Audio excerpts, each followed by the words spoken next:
Good morning everybody, I'm back in Yorkshire, and to demonstrate that I've got this fantastic new t-shirt. Look what it says, straight out of Yorkshire. And I bought this because somebody sent me the link on Facebook, and if you want to get one too, just post a message or email me and I'll tell you where you can get one. But I've got no commercial interest in this company at all. I don't stand to gain anything if you buy one, so it's just a bit of fun. The second thing is, you might be able to see I've got this enormous fucking cold sore on my lip. It's irritating, it's not particularly attractive, but what it means is I'm run down, and it's a sign that I've been overdoing things. Probably started last weekend when we were in Austria. I treated it a bit like a holiday instead of a race. I had a bit too much to drink most nights, just a couple of glasses more than I normally do. Probably went to bed a bit too late because it was warm and it was a strange bed. I didn't sleep as well, and then with a hard swim and bike on the Sunday, that was probably enough to just wear me down and leave me a little low in the immune system. So that's come out now, and it's usually a sign to me that I need to take it easy. Now, it's the end of my season, so that doesn't really matter.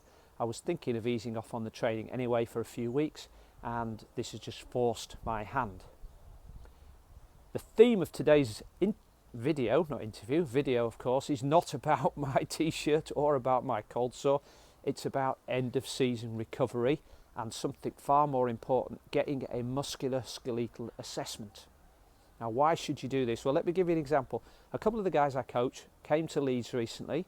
They took a whole day out. They went to see one of the physios at the Coach House physio clinic, and in that full body assessment, it was identified that the reason for their repeated calf and Achilles and lower leg problems was not the tightness in their calf or lower leg, but in fact tightness at the hip and in the lower back. And because of that tightness higher up, it caused altered movement patterns in the hip, altered running gait, a lot more stress and strain on the Achilles, and therefore a tightening up, probably caused by some nerve irritation as well, and then it interrupted their training. Now that's frustrating, and you've probably suffered from something like that. So as you enter the end of season phase and you take a break, I would suggest that one of the priorities for you is to go to the physio of your choice, and if you don't have one, then I'll be happy to recommend some physios or even make an introduction for you here in Leeds, and go to see them, or go to see Sarah Pitts from the Most Motion, who you'll see on the SWAT Facebook page and on my Triathlon Coach Cafe Facebook page.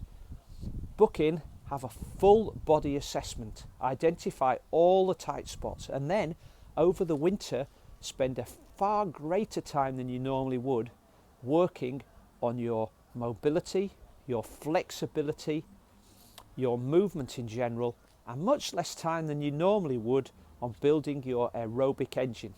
Now, I'll give you another example here. You might spend as much time as you like improving your swimming technique, but it will all be to no avail if your hips are too tight, which causes your legs to drag, and your ankles are too tight, causing your feet to point down. And until you fix those things and your ability to rotate, your swimming isn't going to get a great deal better, no matter how much time you spend on it. So it will be time and money well invested to go to see somebody who can tell you about your weak and tight areas. Now, investment is something that I want to talk about next time, not how you invest your money, but areas where you invest your time for training. So that will be the theme of one of the videos next week, but until then, thanks for watching, have a great weekend, and start thinking about what you're going to do when your final race ends, if it hasn't already. See you later, bye for now.